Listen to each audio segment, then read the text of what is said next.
स्वागत है आपका आज के हमारे एक और नए क्लास में। तो बीएससी फर्स्ट सेमेस्टर मैथ्स के स्टूडेंट्स के लिए जो हमारी इंपॉर्टेंट जो सीरीज हम यहाँ पे चला रहे हैं, इसका आज होने वाला है डे 3। और आप जिन्होंने डे 1 और डे 2 नहीं देखा है, जाकर जरूर देख लीजिएगा, क्योंकि वहां पे हमने लॉन्ग की बात करी है। लॉन्ग क्वेश्चन जो आपका 25 नंबर में आता है, टेस्ट द सीरीज और टेस्ट द इंटीग्रल वाले क्वेश्चन, वो डे 1 और डे 2 में पढ़ा चुके हैं। प्लेलिस्ट में ऐड होगा, आप वहां पे जाके देख सकते हैं। ठीक है, अगर आपको नहीं मिल रही है तो इसी वीडियो के नीचे आपको कमेंट जो पिन है वहां पे आपको लिंक मिलेगा, उस प्लेलिस्ट में जाकर भी आप डायरेक्ट देख सकते हैं। ठीक है, आज डे 3 में जो आपके शॉर्ट क्वेश्चन आते हैं 15 नंबर में, हो सकता है इस टाइप का क्वेश्चन कभी कभार आपका लॉन्ग में आ जाए। बाय द वे, ये हमारा शॉर्ट का कंटेंट है। ठीक है, मतलब शॉर्ट जो 15 नंबर में आता है उसकी जुगाड़ आज के क्लास में आपको बताने वाले हैं। भाई यहाँ पे आपका एक चैप्टर है, कौन सा, सक्सेसिव डिफरेंशिएशन। भाई ये बहुत ज्यादा इंपॉर्टेंट है एग्जाम के पर्पज से। इससे भी लगभग हर साल पेपर में सवाल आता ही आता है। किस टाइप का क्वेश्चन आता है पहले हम आपको वो बताएंगे, उसके बाद सवाल बताएंगे। ठीक है,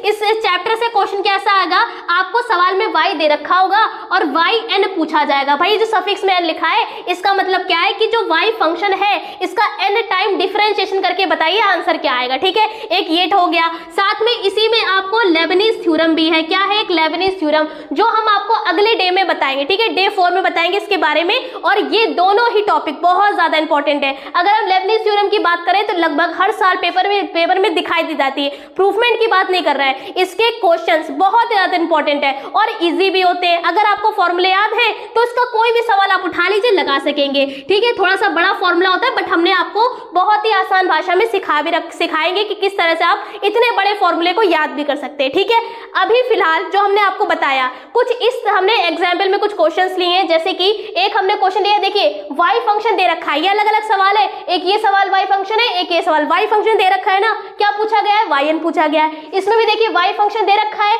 yn पूछा गया है, निकालने के लिए कहा गया है। इसमें भी देखिए y दे रखा है, yn निकालना है, y दे रखा है। और हाँ, ये भी हो सकता है yn निकालने के लिए ना कहा जाए, भाई प्रूफमेंट करके भी दे रखा है। आपको एक बात बताते हैं कि yn का मतलब क्या है, जो y फंक्शन है उसका n टाइम डिफरेंशिएशन किया गया है। आप इस चीज को ऐसे भी लिख सकते हैं, d/dx डिफरेंशिएशन के लगाते हैं, n टाइम डिफरेंशिएशन के लिए भाई यही तो करेंगे, y फंक्शन है तो y लगा दिया। इस चीज को ऐसे भी लिखा जा सकता है। ठीक है, तो यानी कि देखिए y फंक्शन है और n टाइम डिफरेंशिएशन जब आप करेंगे तो ये आंसर आएगा। तो ये टू प्रूफ दैट, मतलब कि ये आपको प्रूफमेंट करने के लिए भी कहा जा सकता है। अगर प्रूफमेंट वाला आया है तो आपका आंसर भी आपको श्योर रहेंगे कि हाँ ये मेरा आंसर कतई करेक्ट है। ठीक है, तो ये प्रूफमेंट करके भी आ सकता है, डायरेक्ट भी yn फाइंड करने के लिए भी आ सकता है। ठीक है, इसमें जो लेबनीज थ्योरम वाले क्वेश्चंस है उसमें जनरली क्या आता है, प्रूफमेंट करके ही आता है। तो उसमें तो एक फायदा होता है कि आंसर आपके सामने, बस वहां तक आपको पहुंचना है। ठीक है, ये बाकी के सवाल वही है, सब में y दे रखा है, yn निकालना है। ठीक है, तो हम आपको यहाँ पे अब पहला एक सवाल बताते हैं। यहाँ पे ये वाला बता देते हैं क्योंकि ये वाला ज्यादा इंपॉर्टेंट है। ये वाला बता देते हैं, एक ये सवाल बताएंगे, इसी के बेस पर आप ये वाला सारे सवाल लगा सकते हैं। ठीक है, तो यहाँ पे ध्यान से देखिएगा इस सवाल को हम कैसे लगाएंगे। यहाँ पे हमने लिखा सॉल्यूशन। ठीक है, अब देखिए सबसे पहले ये वाला फंक्शन है, ये अलग और ये अलग अलग सवाल है, पहले बता दिया है। फंक्शन ये दे रखा है y बराबर साइन ax प्लस b, तो हमने गिवन में फंक्शन लिख लेना है। हमने क्या लिखा, गिवन में फंक्शन लिख लिया, y बराबर साइन ax प्लस b। ध्यान से देखिएगा सवाल कैसे लगेगा, सक्सेसिव डिफरेंशिएशन के कोई भी सवाल हो ऐसे ही लगाए जाते हैं। बाकी के ये जो वाले सवाल है इसे भी बताएंगे किस तरह से लगाया जाता है। अगर ये वाले टाइप के सवाल दे रखे तो आपको ऐसे ही लगाना है, अगर इस टाइप का दे रखा है तो मेथड चेंज हो जाता है, पोलर फॉर्म वगैरह का यूज करते हैं, उसके बाद सवाल आगे बढ़ता है। ठीक है, तो अभी फिलहाल इस पर बात करते हैं। हमें क्या करना है, इसका डिफरेंशिएशन करना है n टाइम तक, क्योंकि yn निकालना है। तो n टाइम डिफरेंशिएशन करने से पहले हम इसका एक बार दो बार डिफरेंशिएशन तो करना पड़ेगा, तो करते हैं। तो हमने यहाँ पे लिखा on differentiation with respect to x। अब देखिएगा, अभी तक जब आप 12th क्लास में थे तो आपने x के रिस्पेक्ट में डिफरेंशिएशन कई सारा किया होगा, तो आप ऐसे लिखते थे dy/dx। ठीक है, ऐसे लिखते थे ना। लेकिन यहाँ पे भाई सक्सेसिव डिफरेंशिएशन में ऐसे नोटेशन इस तरह से नहीं लिखा जाएगा, है ये भी सही, बट इस तरह से नहीं लिखा जाएगा क्योंकि हमें इस फॉर्म में लेकर आना है। तो dy/dx है, ध्यान से समझिएगा, y कोई फंक्शन है, अगर एक बार डिफरेंशिएशन करेंगे तो dy/dx हुआ। इस dy/dx को एक बार डिफरेंशिएशन के लिए नीचे 1 लगा देते हैं। ठीक है, उसके बाद दो बार डिफरेंस, अगर आप इसका दोबारा डिफरेंशिएशन करेंगे तो d² y upon d x square हो जाएगा। दोबारा करते हैं जब, तो इसको ऐसे ना लिखकर कैसे लिखेंगे, y2 लिख देंगे। मतलब जितनी बार डिफरेंशिएशन करेंगे वो चीज नीचे लिखकर दिखाएंगे। तो ये लिखने का तरीका है हमारे सक्सेसिव डिफरेंशिएशन के सवालों को लगाने का। समझ में आया? इसी तरह से इसमें भी किया है कि आपको n टाइम डिफरेंशिएशन करना है तो इस तरह से ना लिखकर हम इस तरह से लिखा करेंगे। ठीक है, अगर प्रूफमेंट में भी बात करी गई है तो प्रूफमेंट में जैसा लिखा है वैसे लिख देंगे। अब देखिए y का एक बार डिफरेंशिएशन करेंगे तो कितना हो जाएगा, y1 हो जाएगा। ठीक है, तो y1 हमने यहाँ पे कर दिया, बराबर लगाया। अब यहाँ पे थोड़ी देर से x मान लीजिए, तो sin x का डिफरेंशिएशन कितना हो जाएगा, तो ये हो जाएगा हमारा cos x। भाई ये हमारा cos x हो गया, बट ये तो x नहीं है, ये तो ax प्लस b है, तो इसका दोबारा करेंगे। जब दोबारा करेंगे तो a कांस्टेंट ऐसे रहेगा, x का 1 हो जाएगा, b का 0 हो जाएगा, तो फाइनली हमारा ये आ जाएगा। एक बार और करते हैं, दोबारा करेंगे तो भाई देखिए cos का डिफरेंस, देखिए दोबारा करेंगे तो y1 से y2 हो गया। ठीक है, cos का डिफरेंशिएशन कितना होता है, ये हो जाएगा माइनस का साइन। cos का डिफरेंशिएशन क्या होता है, माइनस का साइन। बट फिर से वही बात है, ये एक्स्ट्रा चीज है, इसका फिर दोबारा करेंगे। भाई ये a पहले से एक और चल रहा था, अब इसका दोबारा फिर से करेंगे तो ये वाला a फिर से आएगा, तो a इंटू ए ना लिखकर हमने a स्क्वायर लिख दिया। अगर आप एक बार और करेंगे तो भाई इसी तरह से साइन कॉस ये सारी चीजें चलती रहेंगी, a की पावर इसी तरह से बढ़ती रहेगी। तो हमें क्या करना है, इस तरह से डैश डैश डैश लगा के ETC लगा दीजिए, मतलब ये स्टेप जो है चलते रहेंगे। इसी के बेस पे हम n टर्म निकाल सकते हैं। कैसे, देखिए ध्यान से, इन सभी जब हमने पहली बार डिफरेंशिएशन किया तो यहाँ a आ रहा है। ठीक है, मतलब a की पावर 1 है। उसके बाद यहाँ पे देखिए जब हमने दूसरी बार डिफरेंशिएशन किया तो यहाँ पे a की पावर 2 है। इसी तरह से तीसरी बार डिफरेंशिएशन करेंगे तो a की पावर 3 हो जाएगा। अगर हम n टाइम डिफरेंशिएशन करें तो यहाँ पे क्या आएगा, भाई a की पावर n आ जाएगा। ठीक है, उसके बाद देखिए इन सभी के एंगल में ax प्लस b है ना, तो यानी कि यहाँ पर भी ax प्लस b आएगा। ये तरीका होता है n टर्म निकालने का। कोई भी क्वेश्चन दे रखा हो n टर्म हम इसी तरह से निकालते हैं। लेकिन यहाँ पे देखिए जब हमने पहली बार डिफरेंशिएशन किया तो यहाँ cos है, दूसरी बार किया तो यहाँ माइनस का साइन आ रहा है। अगर आप यहाँ पे तीसरी बार डिफरेंशिएशन करेंगे तो माइनस का कॉस आ जाएगा। तो भाई कॉस आ रहा है, साइन आ रहा है, कॉस, अगर कोई एक फंक्शन चल रहा हो तो हम वही सेम फंक्शन यहाँ पे उठा के लिख देंगे, बट ऐसा तो यहाँ हो ही नहीं रहा है। तो अगर किसी सवाल में ऐसी कंडीशन बन जाती है तो हमें इस चीज को इस तरह से लिखना पड़ेगा कि आपका ये जो फंक्शन है वो एक जैसा बन जाए, ताकि उसी के बिहाफ पे हम n टर्म निकाल सके। देखिएगा कैसे, हमने ये बराबर लगाया, इसके बाद बराबर लगाया। हम इस दोनों चीजों को ASTC के फॉर्मूले से दोनों को बराबर कर सकते हैं। देखिएगा कैसे, इस cos को ऐसे लिख सकते हैं, भाई आपको पता है sin 90 प्लस थीटा कितना होता है, cos थीटा होता है, तो ये हमने कर दिया 90 का मतलब π/2, तो sin π/2 प्लस ये थीटा का काम कौन कर रहा है यहाँ पे, ax प्लस b। तो ये लीजिए फॉर्मूला क्या बन गया, sin π/2 plus ax plus b। यहाँ पे a चल रहा है तो a लिख दिया। अब देखिए इस चीज को हमने ऐसे लिख दिया। ठीक है, अब उसके बाद देखिए यहाँ पे जो माइनस का साइन है, आपको पता होगा क्या हम बता रहे हैं कि यहाँ पे लिख देते हैं sin 90 plus theta. sin 90 plus theta कितना होता है, माइनस का साइन थीटा होता है। तो ये चीज आपको यहाँ पे दे रखी है, हमें ये बनाना है तो बना सकते हैं। देखिएगा कैसे, हमने यहाँ साइन लिखा और यहाँ पे हमने लिख दिया 2 into π/2 plus ax plus b। ठीक है, और यहाँ पे a स्क्वायर जैसा चल रहा है उसे a स्क्वायर वैसे ही रह देंगे। अब देखिए ऐसा करने से क्या हो, देखिए हमने यहाँ पे डायरेक्ट पाई नहीं लिखा, हमने 2 से मल्टीप्लाई डिवाइड भी कर दिया ताकि ये ऊपर जैसा ही लिखे, ऊपर भी π/2 है नीचे भी π/2, बट ये साइन 180 प्लस थीटा यानी साइन पाई प्लस थीटा कहलाएगा। आप इसको सॉल्व करेंगे तो यही आएगा, इसको सॉल्व करेंगे तो यही आएगा। तो आपको चेंज ASTC के फॉर्मूले से ऐसा करना है कि आपका जो यहाँ पे चल रहा है उसमें कोई भी डिफरेंस नहीं होना चाहिए, सेम ही रहना चाहिए। अब यहाँ पे आप ध्यान से देखिए, जब हमने ये फॉर्म बना ली, अब इनको देखिएगा ध्यान से, तो इसके बेस पर हम n टर्म बहुत आसानी से निकाल सकते हैं। देखिएगा कैसे, ये a वाला तो हमने आपको बता दिया कि ये a की पावर n आएगा। ठीक है, अब यहाँ पे देखिए अगर हम इसे इरेज कर दे थोड़ी देर के लिए, ध्यान से देखिएगा n टर्म कैसे निकालेंगे।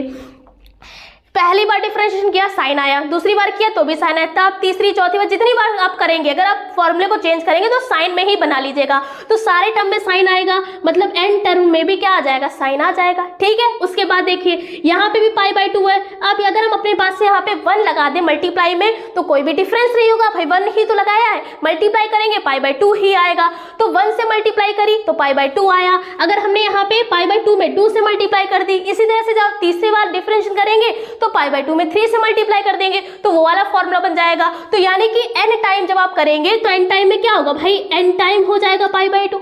यही हो जाएगा ना, π/2 इसमें भी है, इसमें भी है, ऐसे करते रहेंगे। बस क्या होगा, यहाँ 1 टाइम है, 2 टाइम है, तो n बार में क्या होगा, n टाइम होगा, तो n π/2 आ गया। ठीक है, प्लस लगा है सभी में तो इसमें भी प्लस होगा। ये एंगल चेंज ही नहीं है तो n टाइम में भी एंगल चेंज नहीं होगा, यही रहेगा। साथ में पावर n टाइम करेंगे तो 1 की पावर n आ जाएगा। तो ये लीजिए, यही आपका क्या है, फाइनल आंसर है। ये लीजिए, yn का मान आपके सामने आ चुका है ना। आप इसी चीज को ऐसे भी लिख सकते हैं, d की पावर n अपॉन dx की पावर n, y भी ऐसे भी लिख सकते हैं, दोनों चीजें सही है, आ गया आंसर।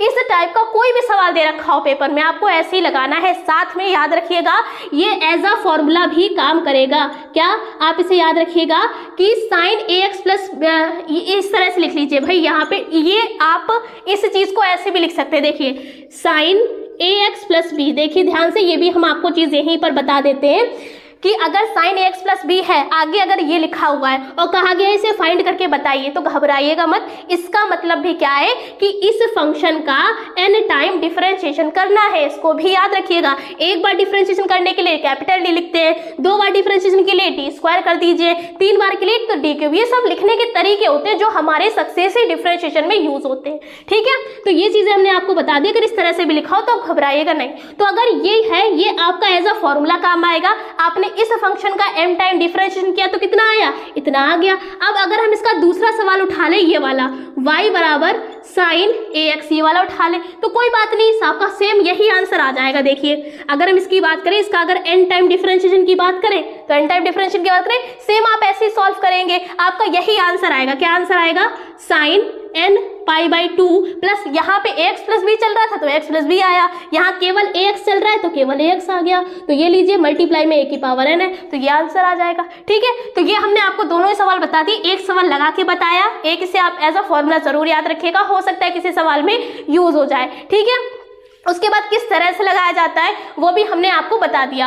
अब रही ये वाले क्वेश्चन की बात, तो यहाँ पे सेम, जब आप इसी तरह से, आपके लिए ये सवाल है, इसी तरह से लगाइएगा।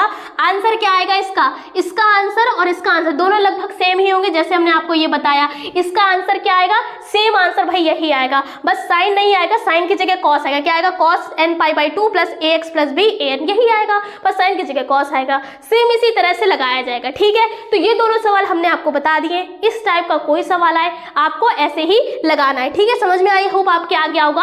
अब उसके बाद देखिए, ये जो बाकी के जो क्वेश्चंस यहाँ पे हमने लिखे हैं, अगर y का आपको फंक्शन इस टाइप का दे रखा हो, a अपॉन में x² प्लस a², मतलब नीचे इस तरह की फॉर्म दे रखी हो, चाहे वो प्लस में हो चाहे वो माइनस में हो, तो वो आपकी पोलर फॉर्म वाले क्वेश्चंस कहे जाते हैं। देखिए इसमें भी वही है, बस थोड़ा सा चेंज कर दिया गया, यहाँ पर भी वही है, थोड़ा सा चेंज कर दिया। एक फॉर्मूला अगर एक सवाल और लिख दे तो भाई ये भी एक सवाल बन जाता है। तो इस तरीके के सवाल आपको कहाँ मिलेंगे, तो यहाँ पे हम आपको नहीं लगवाने वाले, क्योंकि ये थोड़े बड़े बड़े सवाल हो जाते हैं। कहाँ से मिलेंगे वो हम आपको यहाँ पे बता देते हैं। देखिए यहीं पे हम आपको फिलहाल कमेंट में पिन कर देंगे, आपको प्लेलिस्ट, वहां से आप डायरेक्ट दे सकते हैं। अन्यथा अगर आपको ना मिले तो BS इसी चैनल पे आप प्लेलिस्ट वाले टैब पर जाइएगा और BSc फर्स्ट सेमेस्टर मैथ इस नाम से प्लेलिस्ट बनी हुई है। ये हमारी पिछले साल की प्लेलिस्ट है, जिससे हमने पूरा सिलेबस लगभग करवाया था, कुछ चैप्टर्स को छोड़कर। ठीक है, तो ये प्लेलिस्ट है। इस प्लेलिस्ट में जब आप जाएंगे तो सक्सेसिव डिफरेंशिएशन, हम शॉर्ट में लिख देते हैं, सक्सेसिव डिफरेंशिएशन आपको एक चैप्टर मिलेगा, थंबनेल पर लिखा होगा। बस आपको क्या करना है, पूरी सारी क्लासेस बिल्कुल भी नहीं कहेंगे देखने के लिए, क्योंकि टाइम कम है और पेपर आपका आने वाला है, 16 नवंबर वाला है ना। तो यहाँ पे देखिए सक्सेसिव डिफरेंशिएशन चैप्टर है, उसका बस आपको क्या करना है, डे 2, क्या कह रहे हैं ध्यान से देखिए, डे 2 और डे 3 देखना है। थंबनेल पर बकायदा लिखा हुआ है सक्सेसिव डिफरेंशिएशन डे 2 और डे 3। डे 2 और डे 3 में बस हमने इसी टाइप के क्वेश्चंस को सॉल्व कराया है, तो उन्हें ध्यान से समझिएगा। एक क्वेश्चन ध्यान से बिल्कुल हौले हौले समझ लीजिएगा किस तरह से लगाया गया है, उसके बाद वीडियो भगा के भी देख लीजिएगा। नहीं भी देखेंगे तो चलेगा, क्योंकि यहाँ पे अगर आपने एक सवाल इसका समझ लिया है, कोई भी सवाल आ जाए आप उसे लगा सकेंगे। अब ये जो लास्ट ये वाला क्वेश्चन है, ये बहुत ज्यादा इंपॉर्टेंट है। अब हो सके तो इसका डायरेक्ट जो yn का n टाइम जो इसका डिफरेंशिएशन है याद भी कर लीजिएगा, ये भी एज अ फॉर्मूला ही काम करेगा। इसे हमने डे 3 में सॉल्व कराया है, तो काफी 1 साल पुरानी क्लासेस है, बट इससे आपको मतलब नहीं होना चाहिए, क्योंकि यहाँ पे बस आपको कंटेंट से मतलब है ना, मतलब ये चीजें पूरी बकायदा डिटेल में ही सॉल्व कराई है। ठीक है, तो ये आपको क्वेश्चंस वहां से मिल जाएंगे। इन सारे क्वेश्चंस को आप जरूर लगा के देखिएगा, अपने आप जरूर लगा के देखिएगा, ताकि अगर कोई सवाल पेपर में आ जाए तो आप उसे लगा कर जरूर आए। ठीक है, 2 सवाल एग्जाम्पल हमने बता दिए हैं, ये सारे आपको यहाँ पे मिल जाएंगे। तो आज की क्लास में सक्सेसिव डिफरेंशिएशन चैप्टर में हम इतना ही रखते हैं। इसमें जो लेबनीज थ्योरम है उसे हम बताएंगे अगले डे 4 में। आज के लिए इतनी रखते हैं। जिन बच्चों की जो बच्चे कहीं कुछ नहीं पढ़ रहे हैं, परेशान है मैथ के लिए, तो हो सके ज्यादा से ज्यादा लोगों तक इस वीडियो को शेयर करिए ताकि उनका भी भला हो सके। तो आज की इस क्लास में इतने ही रखते हैं। मिलते हैं नेक्स्ट वीडियो में अपने एक और इंपॉर्टेंट टॉपिक के साथ। तब तक के लिए जय हिंद, जय भारत।